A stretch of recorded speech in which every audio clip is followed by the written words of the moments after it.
bahaya dalam sejarah. Eling-eling santri sing khusuk-khusuk. Mulane mboten iki sejarah. Mulane Kiai Memun, Kiai ngalim rata-rata gedeng santri khusuk dalam hal sejarah. Akhirnya ono kelompok sing sok khusuk, yaiku moh tukaran, ya moh partai, moh kelompok-kelompokan. Ngerasa bener dhewe iku sing disebut kelompok Khawarij. Wong Khawarij iku darani dosa gedhe murtad saking khusuke. Ora ana dosa cilik, kabeh dosa iku gedhe. Mergo dosa iku bentuk pelanggaran terhadap Allah Subhanahu wa taala. Wis entek khusuk wong Khawarij. Ora ana wong khusuk dalam sejarah kaya wong Khawarij. Tapi saking khusuke duwe akibat Ali yo darani salah, Muawiyah yo darani salah. Ya kok wong saiki PKB darani salah, PKNU darani salah, NU darani salah, Muhammadiyah darani salah. Dekne mau klunak-klunuk ning kamar ora tau gawe madrasah, ya ora tau mulang ngaji. Paham nggih? Ya ora tau dadani umat, mau pertuntang-pertuntung. Iku Khawarij, ngono jenenge apa? Khawarij. Saelek-eleke partai iku sering duwe paguyuban, ngrudak-gruduk istighosah mbok gawe sekolahan. Saelek-eleke partai. Saelek-eleke ormas yo sering gerakno masa nganggo kebaikan. Tapi sak soleh-soleh wong dhewean paling klunak-klunuk. Ajal nek nggih madrasah dhewe, nek ora gawe proposal lho. Nek ora ngono donyane entek, padahal donyane mok sapi kuru entek. Iku nggo pondasine tok ora cukup. Nggo pondasine tok mboten apa? Cukup. Wis wong soleh paling apik sak donya, mulyane niat gawe masjid lho. Ndadekno pondasine tok tanpa gretok ora ngarah cukup. Ada sing rapati soleh lewat partai, proposal sana sini masjidnya jadi mewah, mbok duit subhat, mbok haram, mbok abang, mbok ijo, mbok. Akhirnya wong Khawarij gawe satu kelompok sing ngalalno darahe Ali, yo ngalalno darahe Muawiyah. Akhirnya matek dipateni wong Khawarij. Sampai sekarang para teroris, para bom bunuh diri itu rata-rata berangkat dari orang yang sudah anti sama kepartaian, anti sama golongan, merasa suci sendiri, kemudian banyak terjadi bom bunuh diri dan sebagainya. Itu sejarahnya panjang. Memang samu gampang tapi urip ya. Sebab itu semenjak itu sudah ulama-ulama itu tidak senang sama orang yang merasa sok suci sendiri, benar. Loh, saya sering ditanya, Gus, sampean itu kan tidak berpartai. Terus kalau organisasi di Indonesia yang sampean ikuti apa? Tak jawab. Asal NU atau Muhammadiyah itu mayoritas, saya hanya ada di antara dua itu. Asal mayoritas, masih mayoritas. Soal aku tidak pengurus, memang tidak pengurus, tapi saya milih di antara NU atau Muhammadiyah. Asal masih mayoritas. Secara organisasi lah. Bahwa per detail perilaku kita karena kita punya ilmu, ya mungkin kita punya keekhasan sesuai kapasitas masing. Tapi kita harus milih salah satu NU atau Muhammadiyah.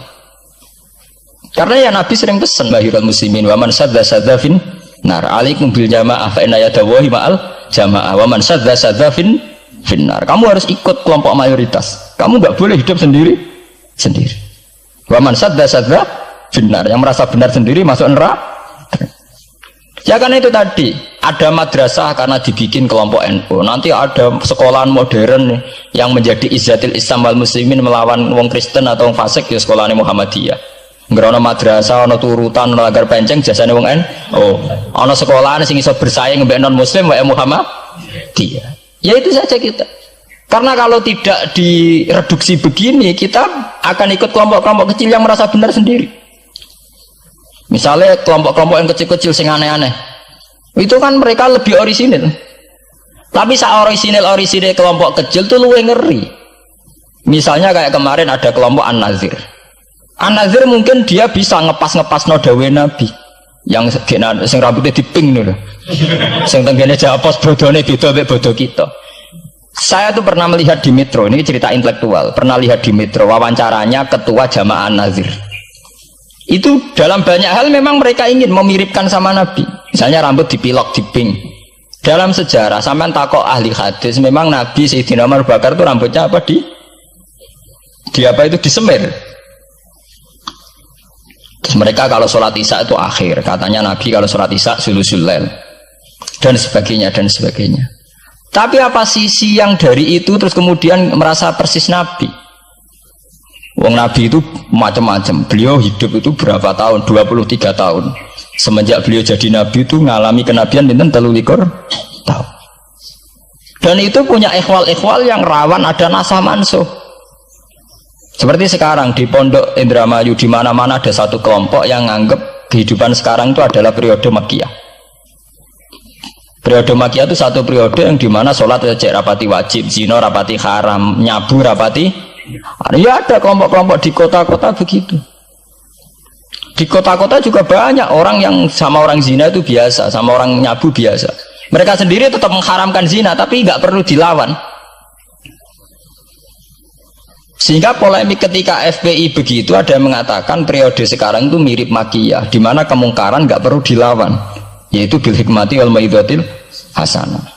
Ada orang yang menafsirkan Islam sekarang itu sudah periode Madaniyah, sehingga kemungkaran harus dilawan. Yang kayak FPI itu yang anggap sekarang sudah periode Madaniyah.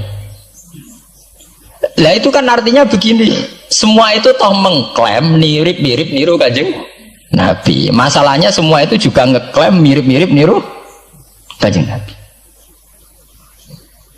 Nah, terus kemudian ini cerita Malik ahli sunnah. Kemudian sejarah memanjang. Sausi Ali bin Muawiyah keok, Sayyidina Ali keok di putra Sayyid Husain. Sayyid Husain kon ngakoni pemerintahane Yazid teng Syam. Sayyid Husain boten kersa. Idzan al mautu khairun bi. Kalau begitu lebih baik mati. Terus dibantai teng Karbala. Bons. Ketika dibantai di Karbala malah melahirkan trauma lagi. Wong Islam sing model tipikal Sunni tetap melok Yazid. Tipikal Sunni bukan Sunni, tipikal Sunni. Artinya melok Yazid wes ora usah dituntut dendam, malah ra ono bare. Akhirnya gak dendam. Kelompok Syiah iku apa-apaanan, putune Nabi kapundhut kok dingin-dingin saja. Kudu ono revolusi, akhirnya revolusi. Ngelahirno kelompok Syiah kanthi sak mangke. Karena kelompok Syiah itu berangkat dari tragedi Husain, semua penanggalan Syiah mengacu 10 Muharram di tanggal kabudute Sayyid Husain, dan revolusi Syiah selalu mengacu kebangkitan Sayyid Husain. Nah ahli sunnah mulai dulu karena melihat fenomena semua macam-macam pokoknya kayak orang Indonesia saiki. Dan buatan derek-derek itu mulai disik. Bon, begitu terus sejarah sampai lahirnya sejarah intelektual. Nah sejarah intelektual sejarah paling nakalan. Jadi mau resiko terus ujuk-ujuk dari sejarah intelektual yaitu yang diikuti kados Mbah Hasyim Asy'ari, Mbah Fadl, ulama-ulama. Terus wonten panduan ahli sunnah secara gampang. Artinya secara gampang begini, ahli sunnah itu siapa? Orang yang dalam bermadzhab fikih mengikuti ahadul madzahib al-arba'ah. Orang yang dalam ilmu kalam mengikuti Abu Musa al-Asy'ari atau Abul Hasan al-Maturidi. Orang yang dalam tasawuf mengikuti Imam Junaid, Abul Qasim al-Junaidi atau Syekh Abdul Qadir al-Jilani. Ya begitu. Tapi kan mereka-mereka yang jadi panutan kita kan orang yang baru datang kemarin. Masa sahabat sabarani ahli sunnah? Tabiin, masa tabiin pengikut Abu Musa al-Asy'ari? Bisa endi tabiin Abu Musa al-Asy'ari? Masa Sayyidina Umar pengikut Imam Syafi'i? Wong dhisik Sayyidina Umar. Nah itu jenenge pembakuan sejarah secara intelektual. Artinya karena mendefinisikan ahli sunnah itu kangelan. Sebabnya ahli sunnah itu wong sing ciri utamane itu Syafi'i atau Maliki atau Hanafi. Dalam akidah anut Asy'ari atau Matu, ya hanya begitu saja. Lah suwe-suwe secara kultural kalau di Indonesia ditakrif ahli sunnah sapa? Ya Narayan, oh ya Muhammadiyah. Karena Wahabi itu ngeklaim ahli sunnah, sama jangan salah paham. Wahabi sendiri itu menurut konvensi internasional itu masih ahlus sunnah. Yeah. Dalam seminar-seminar OKI sedunia Wahabi itu masih kategori ahli sunnah. Muhammadiyah termasuk masih kategori ahli sunnah. Tapi kemudian ahli sunnah direduksi lagi. Ahli sunnah iso boy, yang sarungan keturunan kuno ya napa? Ahli sunnah. Nah, repot kan? Akhirnya secara global digawe takrif ahli sunnah itu sapa? Sing ora jelas sikape. Lah anak Syiah sing wani Amerika, takrif itu berkembang terus. Wah kebetulan Syiah diwakili oleh Iran, mulai dhisik ciri utamane Iran wani Amerika. Enggak dong, Iran nanti dipresideni Shah Iran. Shah Iran itu Pahlavi bonekane Amerika. Terus digoleng ambek monarkine Khomeini mbek Ali Syariati. Semenjak itu Iran identik mbek wani Amerika dimulai zaman era revolusi sinten Khomeini. Badhe niku Rafsanjani dia masih wani Amerika. Terus sama kayak Ahmad bin Ijad nih. Mulai rian Iran mau diciri khas sebuah negara yang wani napa? Amerika. Wani tenan Bores pokoknya jadi sejarah. Dene wis duwe sejarah ciri khasnya wani napa? Amerika. Nah sesuai jadi tarif. Pemerintahan Sunni piye? Sing balane Amerika, lah Arab Saudi balane Amerika. Lah sing Syiah sing wani. Lah sesuai tarifnya itu ben. Misalnya Amerika runtuh sing kuat Cina. Lah itulah kehidupan intelektual. Kehidupan intelektual itu akan selalu berkembang. Dan kita sebagai ulama, sebagai orang yang ngerti Quran harus membaca itu terus, fenomena itu, fenomena pergeseran-pergeseran itu. Lah sampai anak menangi lah jenenge kiai ra ketunan koyo muruah. Ya menangi ketika ra ketunan dimulai tradisi PBNU sing tukang kiai desa mesti anak buahe PBNU. Lah genge sing Jakarta ora tau ketunan, kewapok. Lah takano bahasa Kur, jenenge riyen kiai jajar wong wedok UF. Suwe-suwe wala-wali zaman ketuane kiai rak PBNU. PBNU ini jajar-jajar Megawati. Sering metuki samu wedok do salah, nyoro sing kiai desa. Dikritik ke atasan, ra dikritik keyakinane dekne ora pas kiai jajar wong wedok ora lara. Ya itu zaman mesti begitu. Kiai desa ngrasa nak lunga ora ketunan UF, ketuane kiai ning Jakarta ora ana sing Orang sing ketunan. Cara desa kiai jagoan mbek wong wedok iku ketuane kiai sing di Jakarta. Ya ora trimo jagongan, koalisi. Ya itu kehidupan intelektual. Kita harus lapang dada berani membaca itu. Itu fakta. Kowe ora usah dadi khawarij karena kecewa terus dadi napa? Khawarij. Kecewa Pak Hasyim Asy'ari, kecewa Gus Dur tuh jadi khawarij klunak-klunuk mbak gremang-grem. Enggak bisa. Kita harus gentleman sesuai dawuh Nabi ilzamu jamaahirul muslimin wa man sadda finnar alaikum bil jamaah fa inna yadallahi ma'al jamaah wa man sadda finnar. Mane kula umpama partai nggih milih sing gedhe, ormas nggih milih sing gedhe. Bukan oportunis ya milih yang itu. Mergo sing cilik-cilik malah bulet ngono ngaten. Paham ya? Mungkin yang cilik itu benar tapi bulat.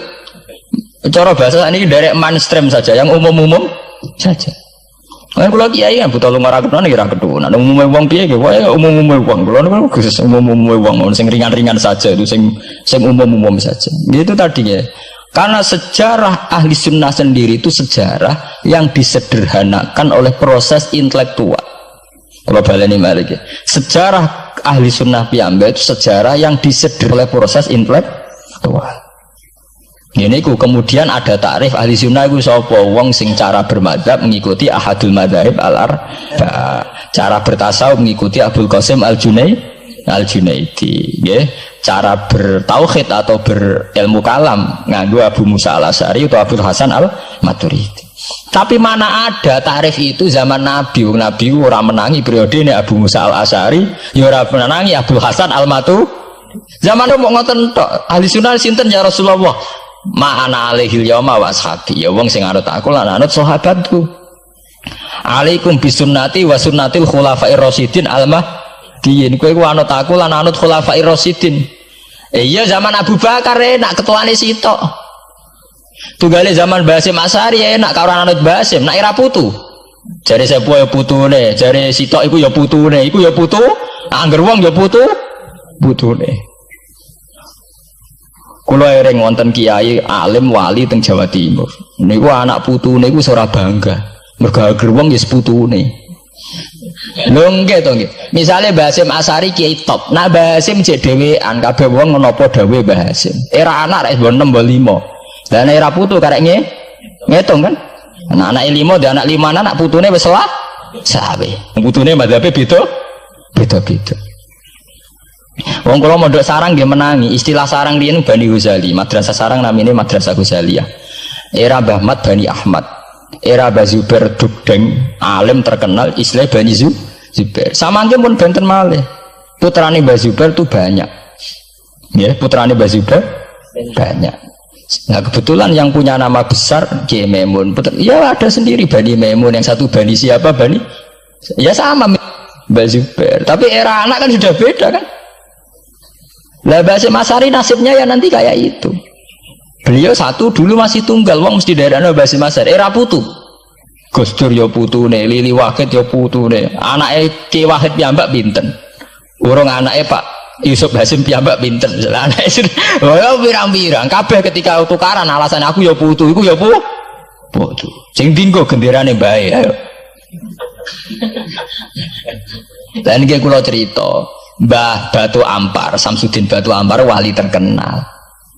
Ya wong dadi putune ya bangga, tapi saiki putu-putune ora bangga. Mergo angger wong ya putune. Lah anak sebagian anake sing seneng wayo, apa angger wong putune. Wong di antara duriyane sing seneng wayo. Angger wong ya putune. Ini masalah-masalah yang itu tadi. Kemudian ada persederhanaan intelektual. Kayak masalah ahli sunnah itu. Sing anut Sayyidina Ali jare anut sahabat, sing anut Muawiyah jare anut sahabat. Termasuk sing anut Ibnu Abbas, sing anut Abdullah bin Umar. Di mana dua sahabat ini dalam posisi orang melok-melok. Makanya kayak saya, kayak ulama-ulama rata-rata mengikuti mazhabnya Abdullah bin Umar. Karena saat ada konflik Ali Muawiyah, beliau itu bersikeras orang melok-melok. Beliau tetap mengajarkan sunnatul Rasulillah tanpa berpihak kelompok. Tapi banyak riwayat mengatakan Abdullah bin Umar bin Abbas itu kecewa. Hanya kecewa itu gedon dia ramelok-melok. Ya karena itu tadi, ketika ada dua pilihan ramelok-melok itu ya terus repot. Enggak tuh sampean saiki pikir mau nih. Saelek-eleke wong melok P3 atau PKB iku melok nentokno kemaslahatane Jawa Timur, mbuh Bojonegoro, mbuh apa. Tapi saapi-api wong ra melok-melok, nentokno mudun lho ra melok-melok. Sehingga ada mazhab ahli sunnah sing majibno wong kudu melok-melok. Karena saapi-api wong ra melok-melok itu ndak ada yang dikaryakan, nggak ada yang dipekerjakan. Oke, misalnya taruh saja misalnya sampean melok PKB atau P3 atau melok PAN. Saelek-elek melok itu mesti melok mikir nasib bangsa. Tapi saapi-api ra melok-melok ora ono sing mbok lakoni. Sebab itu ya banyak saja ulama yang mengatakan ketika ada partai yang macam-macam kayak kudu melok salah siji. Bukan apa-apa ya nganggo perhitungan amal. Kalau ulama ya pakai perhitungan apa? Amal. Sebab itu ketika ada waqatil Jamal, ketika Sayyidina Ali bentrok be Aisyah, itu ya sahabat ada yang melok Aisyah, ada yang melok Ali, orang kok terus muni ra melok. Ya tapi itu tadi kula wau matur teng awal, ketika Rasulullah dawuh kowe anut aku lan anut sahabatku, dawuh iku masih normatif. Artinya normatif ketika sahabat kepemimpinannya tunggal jelas anut Abu Bakar. Lah nek saiki sahabate dhewe wis tukaran. Iku waktu gale ana wong dawuh kowe anut kiai, mati urip donya akhirat anut kiai. Lho urusane kiyaine dhewe wis beda be. Ngono urusane kiyaine dhewe wis beda. Nah iya misalnya kiai PKNU kan ngono alasane, kowe anut kiai, anut sapa ora anut ya empun Mbah, tapi kiai kula P3. Mau cari kiai P3 kowe mati urip anut kiai empun anut Mbah, cuma kiai kula PKB. Lah ini masalah. Lah ahli sunnah itu kayak itu, posisinya itu begitu. Nah, kemudian konvensi internasional mengatakan daripada bulet ngono terus dibakukan secara intelektual dan diikuti oleh Mbah Hasyim Asy'ari, Mbah Fadl, ulama-ulama NU se-Indonesia, terus gawe takrif sing sederhana. Ini terus dibakukan lewat kitab Al-Kawakibul Lama'ah sing disahkan Muktamar teng Jombang. Ahli sunnah pokoknya panduannya begitu, fikih aja sampai metu ka madzhabul arba'ah, tauhid aja metu ka Abu Musa Al-Asy'ari atau Abdul Hasan Al-Maturidi, tasawuf anut Imam Abdul Qasim Al-Junaidi atau anut si Abdul Qadir Al-Jilani ya atau Imam Ghazali ya kayak itu. Artinya umpama bebas ngeri, misalnya bebas ngeten fikih anut Dawud Ad-Dhairi apa selingkuh terus kayak misalnya Dawud Ad-Dhairi syaratnya kawin itu kayak wong selingkuh mestinya fikih anut Dawud Ad-Dhairi gak barbaran dah. Oleh kawin mut'ah, oleh kampung tak apa wali, operas neng hotel seksine supir truk terus kawan kawin. Lah umpama tasawuf anut Ibnul Arabi utawa anut Al-Halas, apa wahdatil wujud kabeh manunggaling kawula ing Gusti. Untunge tauhid tasawufe kon anut Abdul Qasim Al-Junaidi sing kaya umume wong. Beliau sebagai ulama ya mulang ya kumpul wong. Lah munggo tasawufe anut Ibnul Arabi, apa wahdatil wujud utawa anut Husain Al-Khallat, apa dadi Siti Jenar. Paham ya? Jadi orang gunane dibatasi, nek dibatasi liar tenan.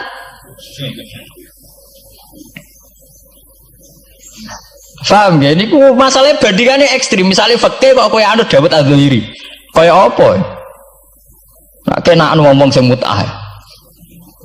Mulane anggere ngaji muin Wahab anggere nyritakno syaraté kawin nganggo wali khilafan di Dawud Adz-Dzahiri, nganggo syahid ya khilafan di Dawud.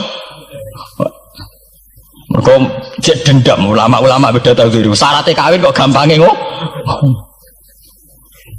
Paham ya? Lah santri dendam mbek madzhab dhewe mergo syaraté kawine santri kudu nglibatno bapake wali. Lah kadang bocah wis pacaran bapake ra setu. Dadi santri rata-rata nganti-nganti Joko tuwa ya korban madzhab sapi. Mergo bocah wis gelem bapake ora gelem. Lah bapak ning gone fikih Syafi'i dilebokno rukun. Dilebokno napa? Rukun. Angel langkane. Lah ya ahli sunnah itu terus disederhanakan. Kula nggih matur nuwun nggih. Saya pikir kados Mbah Hasyim Asy'ari, kados Mbah Fadl, Kiai Memun, kiai-kiai yang alim riyen Mbah Maksum, Mbah Ali Maksum yang bertanggung jawab terhadap proses pesederhanaan ini. Tapi kita harus terima kasih. Lewat muktamar di Jombang atau musyawarah besar tidak tahu saya, itu yang jelas di Jombang itu disederhanakan tuh mudah. Ya tadi andai kan tidak disederhanakan begitu, kayak kasus-kasus di kampus itu. Di kampus karena saking hormatnya terhadap nilai intelektual, tasawuf manapun diambil. Termasuk tasawufnya Jalaluddin Rumi, tasawufnya Ibnul Arabi, tasawufnya Husain Al-Hal. Nah, sehingga mereka enak saja wae Jumatan untuk nganggo tarian, jenis tarian Rumi, gak usah Jumatan. Nggo tarian Rumi ya ibadah, Jumatan gitu. Kan dari Rasulullah Shallallahu Alaihi Wasallam itu harus ditulis. Karena hanya dengan ditulis ilmu itu abadi.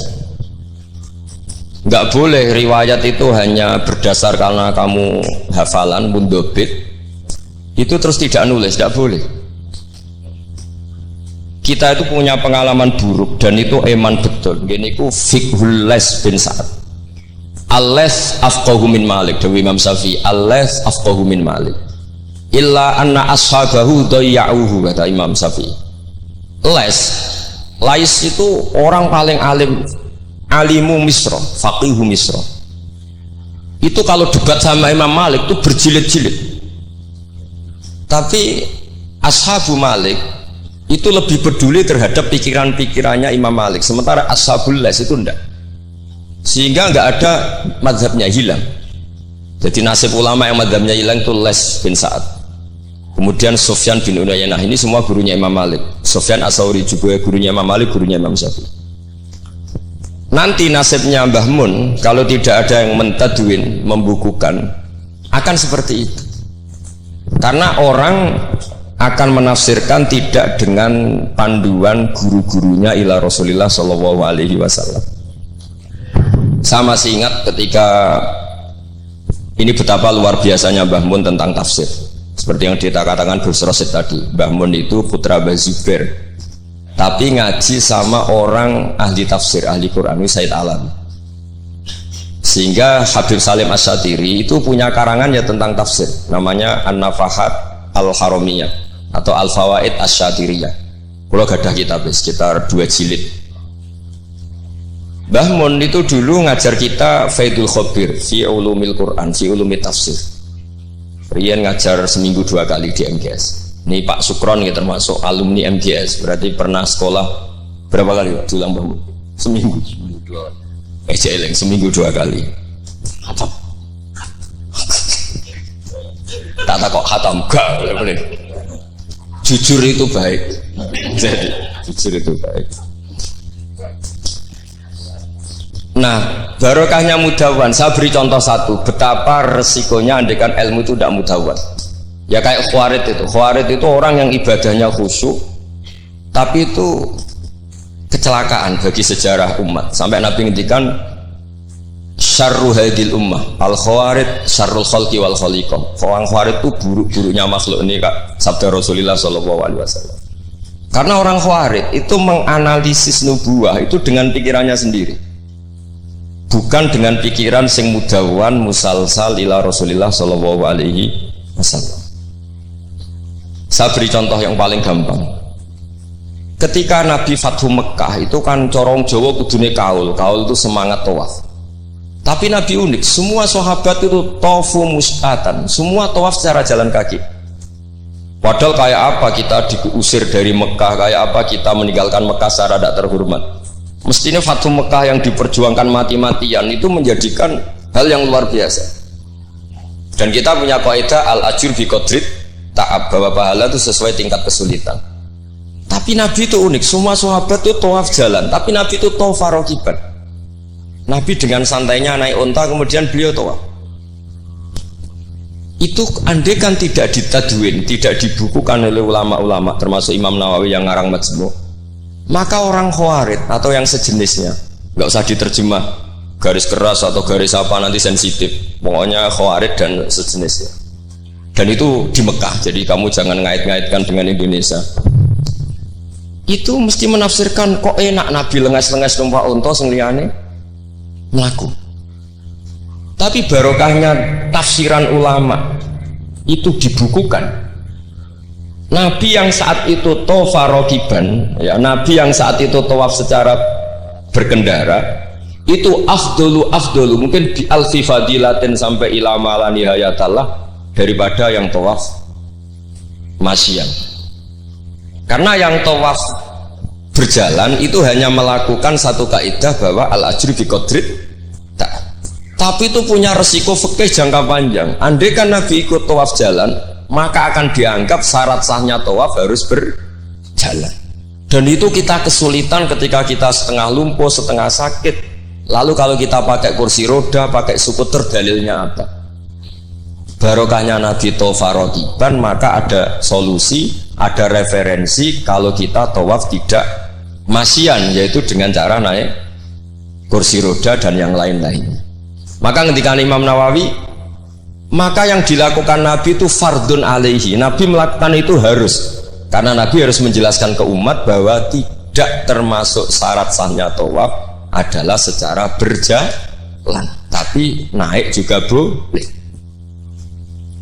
Itu andaikan tidak ditadwin oleh ulama, maka pikiran ini tidak sampai kita. Dan kita rodok-rodok Khawarij, kok enak Nabi, padahal Nabi pas itu ya sehat. Nah sama, ketika Mbah Mun ngersakno Gus Yasin jadi wakil gubernur, juga banyak Gus Rosid ini, Gus Subab kerso jadi DPR RI, Gus Kamil ya ketua DPR Rembang. Itu maka menjadi fikih bahwa ulama itu tidak harus berhadapan-hadapan dengan negara. Buktinya orang sekali Mbah Mun, putrane diminta disuruh mengkhidmati negara. Sehingga harus menjadi tradisi besar bahwa ulama dan umara tidak harus berbenturan. Bukan masalah menangkal. Coba kalau itu tidak ada rawinya, paling golek gaji, paling golek duit. Nah itu kan ruwet. Itu tafsiran Khawarij.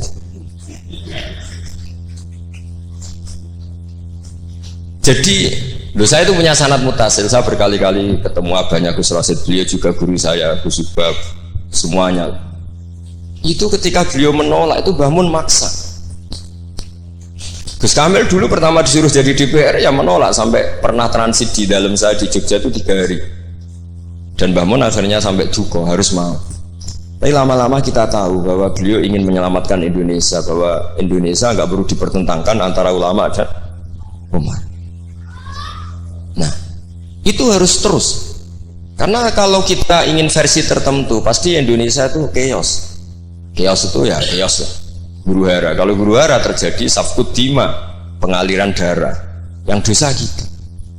Makanya Mbah Mun sering cerita ke kita, saya tidak pernah bilang saya, ke kita, semua santrinya levelnya sama, karena sama-sama dengar. Bedanya lali mbak eling ini gitu, ambek paham sama tidak paham. Gitu.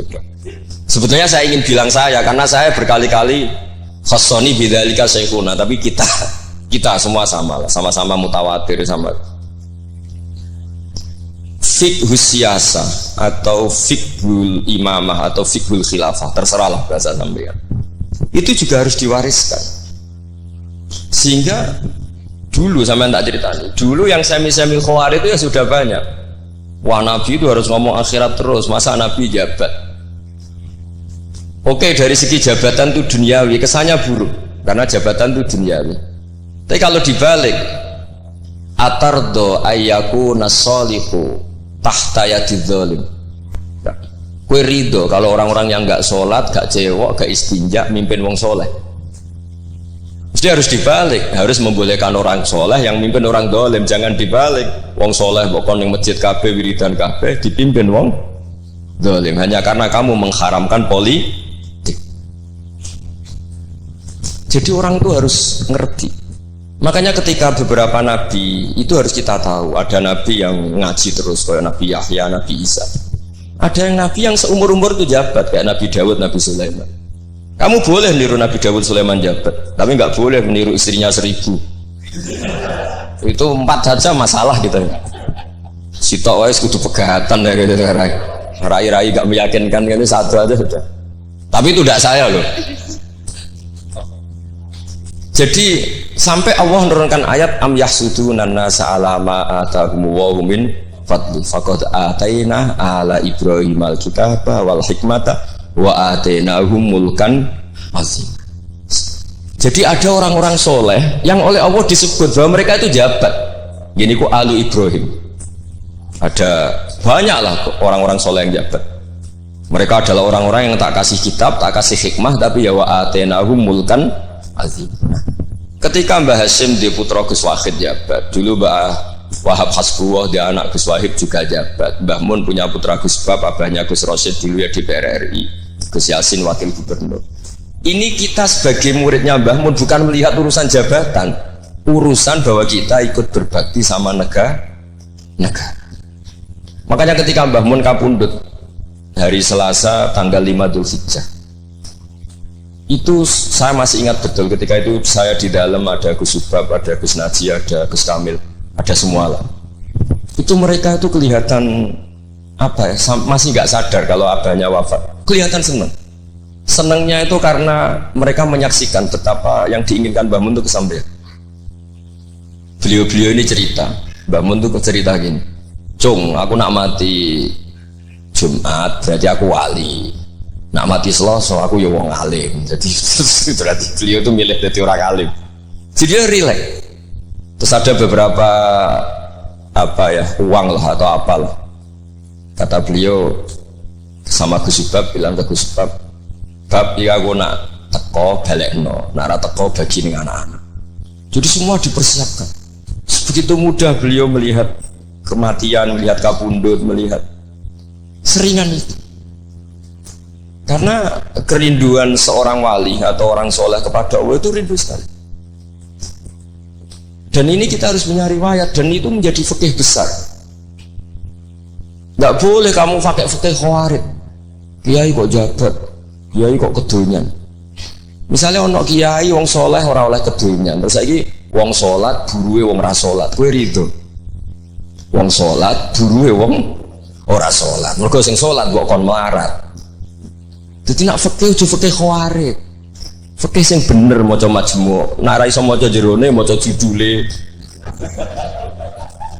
Ya sadar. Oke, Pak Tony, Pak Sukron nih. Karena dia di Mekah lebih terkenal ketimbang Mbah Mun katanya. Itu Mbah Mun sampai tertawa-tawa. Mbah, jebule jenengan mriki terkenal kula. Kok iso kron? Lah niku tiyang tunggal dalam iki Sukron. Ya jadi Mbah Mun punya murid ya macam-macam. Ada yang kayak saya, ada yang kayak Pak Sukron. Makanya saya pertama datang, Sukron tikur, jarang enten, celok, nak agak teko agak gelem isi aku. Terus datang. Tadi bisi saya, Gus aku difoto, nak raja jenjiran gak difoto. Terus saya bilang gini, saya itu kalau di mana-mana sering jejer wong putih, lagi ki jejer wong ireng aku. Semoga ini kafarohnya saya jejer wong putih-putih. Jadi saya teruskan lagi ya. Harus selalu ada riwayat. Makanya saya alhamdulillah pernah diminta Gus Subab itu ya guru saya, beliau baca manhajnya fikihnya Mbah Mun di acara kesekian harinya Mbah Mun wafat. Karena saya masih ingat betul ketika di Medina saya sering digandeng Mbah Mun. Sholahuddin Al-Ayyubi nganti pintere ngono iku jarene mergo murid Imam Ghazali. Tapi jarene hak muridé ibu putu murid. Terus saya bilang putu murid ya impun nanti kula hitung nak murid mboten pas, mboten tok waktune. Yes putu murid. Karena saya pernah di masjidnya Sholahuddin Al-Ayyubi di mimbarnya. Itu futuhatnya itu sekitar 815. Jadi kalau tak hitung Imam Ghazali lahir 450, wafat 505, kayaknya mboten menang. Oh ya, senang ngono putu murid. Itu beliau punya konsep mengalahkan pasukan salib. Itu yang dipakai itu kitab Ihya. Itu singkat cerita beliau nyuruh saya iku golek ya. Tak cari ya. Ketemu terus tak tasihkan beliau ya iku sing tak maksud ya. Itu Imam Ghazali begitu fasih cerita tentang penyusunan kekuatan. Dan itu logikanya sederhana sekali dari sesuatu yang jibillah, yang normal. Misalnya begini ya, al-insan abdul ihsan. Bahwa manusia itu pasti menjadi budaknya kebaikan. Hitung saja sekarang misalnya begini, kita jadi orang soleh, meditera karuan, gremengan sinis. Yang ini orang fasik, senyum, lomo, apian. Kira-kira orang netral itu kalau jagungan ke kamu apa ke sini? Yang lomo, yang nyaman kan? Sehingga orang boleh mengatakan ketika ngarang fikih, senyum itu sunat di karangan fikih. Tapi di aplikasi nyata tidak bisa. Bagaimana kalau ada orang netral, bisa soleh, bisa fasik, sing fasik senyum, sing soleh merengut, sehingga yamilu orang yang netral ini ke yang fasik. Kamu bisa ngarang fikih kalau sedekah itu sunat, karena itu sudah tidak wajib, karena yang wajib itu zakat. Kamu bisa ngarang fikih seperti itu. Tapi kalau dalam tadbiki tidak bisa. Misalnya saya orang soleh hidup di tengah kota, atau orang soleh hidup di pedalaman, terus saya medit mentang-mentang sudah zakat, nggak pernah sedekah. Sing wong fasik jor-joran sering nyervis rokok gratis, ngopi gratis. Kira-kira kemana kecenderungan orang? Ke yang fasik, karena al-insan abdul es. Nah, hal-hal seperti ini tuh yang dikaji Imam Ghazali, kemudian itu menjadi inspirasi Salahuddin Al-Ayyubi. Kalau dia ingin solid, maka harus berbuat baik sama siapa saja, karena itu cara punya kekuatan. Nah, kita enggak, kita ini memaksakan kebenaran tapi prosesnya tidak simpati. Makanya kata para mufassir, walaupun tafadzur ghalidal qalbi lan faddu min khaliq, itu kata para mufassir, hada sayyidul khalqi wa hada ahabbul khalqi ila Allah. Ini Rasulullah, orang paling dicintai Allah. Itu saja sekali salah dalam perilaku sosial, itu bayangannya lan faddu min khaliq, orang akan bubar. Padahal ma'anna hada mu'ayyadun fi ruhil qudus. Padahal Rasulullah itu orang yang diberi kekuatan malakut, kekuatan langit. Itu saja dibayangkan kalau salah secara sosial, lan faddu min khaliq, orang akan bubar. Apalagi kamu yang keramatnya enggak jelas, hizibnya enggak mandi, terus salah sosial, istaqabbalallahu minna minkum taqabbal ya kan. Sehingga Mbah Mun itu baik sama siapa saja, termasuk baik sama Megawati, sama apa saja. Bahkan beliau sebelum haji sempat ketemu Megawati, dan beliau sebelum itu ya pernah bilang ke saya, ke kita lah, ke kita, aku ketemu Bu Mega dan Indonesia itu damai. Makanya ketika beliau kabundut Dzulhijjah, itu min asyuril hurum, karena al asyurul hurum itu ada 4, Dzulqa'dah, Dzulhijjah, Muharram, Rajab. Beliau kabundut 5 Dzulhijjah, bulan yang termasuk sakral di Islam. Dan beliau kabundut 6 Agustus, bulan yang paling nasionalis dalam Indonesia. Jadi Allah memilihkan beliau bukan sekedar tempatnya di Ma'lah, tapi pakai bulan yang paling sakral sesuai konteks masing-masing. Dalam religius Dzulhijjah itu sakral, dalam nasionalis Agustus itu sakral. Kayak apa Allah memilihkan beliau? Makanya ini saya cerita ya, saya mungkin 10 menit lagi, sampai santai aja, ini enggak ganggu lama-lama supaya enggak ribet. Makanya di antara yang ditulis beliau tentang jabatan, tentang jabat, dan ini cerita saja, beliau menulis feeling tuh sekarang halaman 37. Nanti kalau yang nggak paham ngaji sama Pak Sukron, sudah tak ijazahi tadi. Kobil tuh. Jadi nanti yang nggak paham, iya itu nanti. Kau jebolin. Apa? Kau jaluk deh. Kalau lagi jaluk Melayu sudah sah kan? Sah. Ini konco kulo mulai teng sarang ngantos. Nanti foto-foto tegen kulo tanggal 3 Syawal. Nih Pak Sukron nih. Gus, gue nak jadi kiai jegeman kaya aku. Tak pikir apa? Ceritanya gini Gus Rosid, dia itu kiai, mungkin kiai debutan. Dia dengan santainya cerita, man soma Ramadan summa addu'ahu sitan min Syawal faka'annama somat daro kullah. Jadi puasa Ramadan kemudian puasa 6 hari Syawal maka seakan-akan puasa tahun. Singkat cerita ada orang lugu puasa tanggal 2 itu. 2 Syawal puasa. Soan Pak Sukron pas kiai ini rokok. Terus kata orang lugu tadi, "Getun Pak aku anu jenengan." Jebule jenengan gak poso. Saya bilang, "Lah opo ke dalil ngono barang lho opo?" Dalil liyane ya kena. Tapi itu kearifan, menurut saya dia cerita itu kearifan. Maka ini warning ya, siapapun yang ngiyai jangan dalil sesuatu sing ra iso nglakoni. Ora lho dak ini ya enggak apa-apa. Lho kula lah ya ora pati wani dalil sing ngoten-ngoten ora wani mergo wis wong santri sarang beben ora usah dirakat beben. Mun ping 6. Nggih, tahu sepik 6. Dari bangun setahun pun. Memang ini didikan sarang yang keterusan. Mbah Mun itu kan mengharamkan santri tirakat. Iya, santri ora usah tirakat. Santri sarang ora usah tirakat. Mondok sarang tok iku wis tirakat. Nang yo banyune wasin. Kadang ape ning WC yo iku ning lembak-lembak. Wis banyu asin gone sesekan ra duweke wis semua ora tenan ngono. Jadi ora usah tirakat itu wis istirahat. Jadi saya ulang lagi ya, al-fiqhu fikih itu harus mudawwar. Saya yang sudah kecelok alim saja itu sering nggak tahu kalau itu tidak ditulis oleh ulama-ulama kita. Kayak tadi, kenapa Nabi tofa rokiban? Padahal Nabi juga yang mengajari al-ajru bi qadrit ta'ab.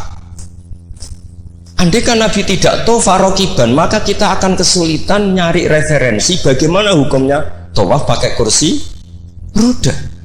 Barokahnya mudawwan dianalisis oleh Imam Nawawi dan seterusnya bahwa Nabi tawaf rokiban adalah wajib bagi beliau untuk memberi pelajaran bahwa itu sah. Coba kalau nggak ada penjelasan itu, mungkin orang menduga-duga Nabi ku piye dipek menangi dewe, khawarit sebenarnya. Dan itu harus ada yang mudawwan.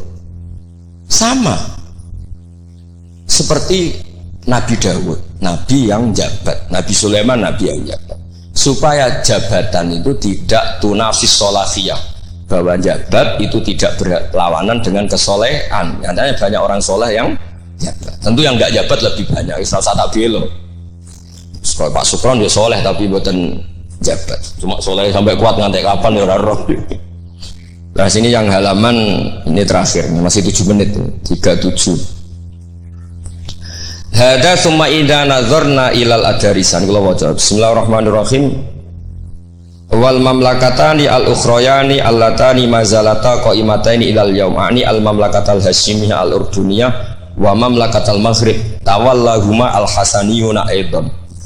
Artinya Mbah Mun cerita bahwa banyak orang-orang soleh bahkan min dzurriyyati Rasulullah sallallahu alaihi wasallam dan mereka jabat jadi raja, yaitu pasnya di Maroko adalah rajanya Al-Hasani, apa? Hasani. Juga di Ordon, di Jordan itu rajanya Al-Hasani. Intinya Mbah Mun mau ngendikan kamu jangan anti jabatan. Banyak orang-orang soleh yang jabat, bahkan bukan sekedar soleh tapi itratu Rasulillah, al-itra at-tahira, itratu Rasulillah sallallahu alaihi wasallam. Ini dan beliau menulis itu. Wal mamlakatani al ukhrayani allatani mazalata qaimatain ilal yaum. Ini al mamlakatal hasyimiyah al ordoniyah wa mamlakatal maghrib tawallahuma al hasaniyah itu.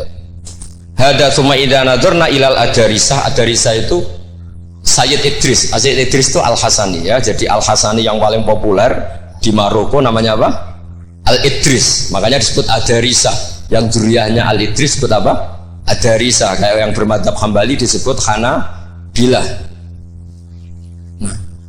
Summa idza nazarna ilal adarisa wajadna anna ba'dhum wasalu ila sultanah war riyasah faqad sabaqa an assasa Sayyid Idris bin Abdullah daulatan azimatan fil maghrib wa nudiya bis Sayyid Muhammad As-Sanusi malikan ala Libya. Jadi ini ya saya mau cerita Mbah Mun itu satu khazanah besar melahirkan murid-murid yang alim alamah ya banyak sekali tidak bisa dihitung, melahirkan murid yang bahkan putra yang cakap politik banyak. Siapa yang nggak ngakui alimnya Gus Najib? Siapa yang nggak ngakui fleksibelnya Gus Subab di jabatan Gus Kamil? Itu nggak bisa terhitung. Makanya ini khazanah besar, nggak usah dibentur-benturkan. Ada yang nekuni alim, ada yang nekuni jabatan. Semua itu untuk li'ilain apa? Kalimatillah. Jadi ini nggak ada masalah. Wonten sing kono Bapak Sukron sesurip wae, menengah sok urip wae. Tapi tadi sudah tak ijazahin. Nanti pokoknya ini kalau nggak paham tanya Pak Sukron. Pun assalamualaikum warahmatullahi wabarakatuh. Oke, terima kasih buat teman-teman semua yang sudah menyaksikan video ini. Mudah-mudahan bermanfaat dan bisa menambah ilmu dan keberkahan buat kita semuanya, guys. Dan oke, buat teman-teman semua yang baru gabung di channel ini, jangan lupa like and subscribe dan nyalakan tombol notifikasinya biar nggak ketinggalan video-video terbaru dari channel Sahabat Orchid TV, guys. Dan oke, buat teman-teman semuanya dimanapun Anda berada, mudah-mudahan kita diberikan kesehatan, rezeki yang melimpah dan panjang umur. Oke, terima kasih. Salah-salah dari kami, mohon maaf ada kekurangan. Wassalamualaikum warahmatullahi wabarakatuh. Bye-bye.